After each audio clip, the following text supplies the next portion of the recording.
We are in a dream of death, and we can wake up from this dream.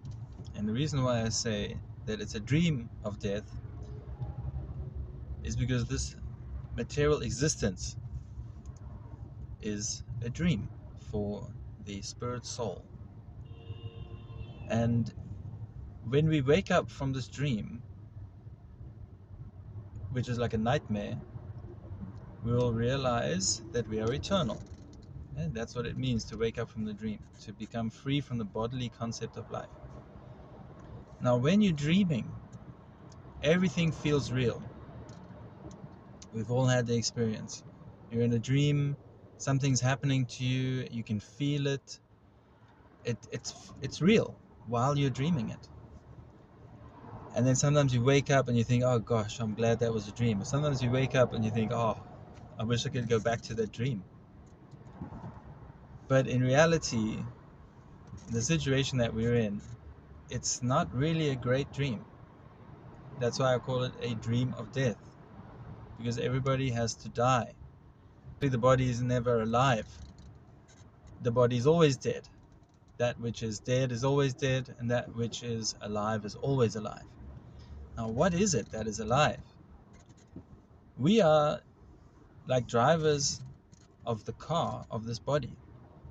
The body is like a vehicle for us, and we're driving it. But just like when we drive the car is not alive, but it seems alive. It's moving. You see a car on a racetrack, you see a car drifting around. A car seems alive, but we know it's not alive. The driver is making it alive. So with our body, it's the same. It's actually the same. We are animating this body, and our symptom, which is consciousness, the symptom of the soul, the spiritual symptom, is consciousness, is life. That permeates the body, and it's said to be spread throughout the body through the blood. Now, the exact scientific details and all that we're not going to get into, but the principle is we are the soul. We're living in this body, we're having material experience, which is like a dream, and we can wake up from that dream. How nice if you're having a nightmare that you can wake up from it. Now, the thing is, people don't really see life as a nightmare, okay? There's a lot of good things and there's a lot of things to enjoy. But if you've ever had a funeral in your family, if you've ever had a death in the family, or if you've been in a situation where you've been part of that, and you've seen the people mourn and all of that, that is an unavoidable fact of life. Yes, we don't die, we leave the body, but we have to leave the body and everything that's there with it. We have to leave our relatives, we have to leave our loved ones, or our loved ones have to leave us. And that is a painful situation that's unavoidable. That's part of this world. Birth, death, old age, and disease. These things no one can avoid. The reality of death is that we don't die, we leave the body, but the death experience still happens, and we have to lose our loved ones. So it's horrible. And we don't like to think about it, and we think we are, when you're young, you kind of think, I'm never going to die. When you get older, you might give it some more thought. But because we don't have a solution to it, we don't really like to think about it. But if you consider that there is a solution, and that the solution is, well, that first of all, you're not going to die. You're going to leave the body. You're eternal.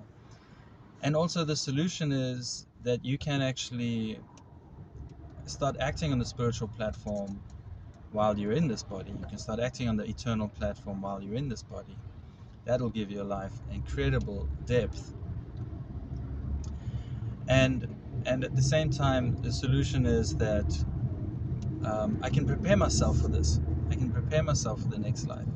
And at the same time, lead a really wonderful life in this life.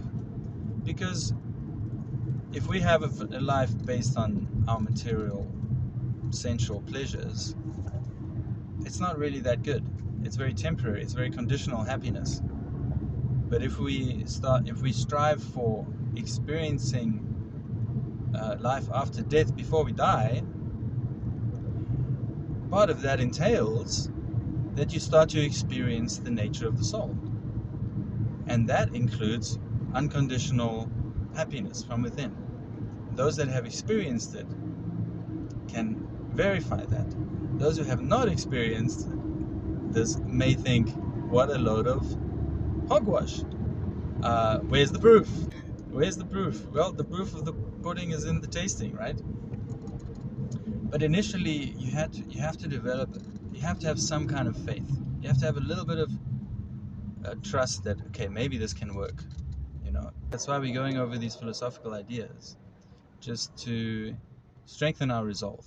Okay, that this makes sense logically, and I'm gonna try for this.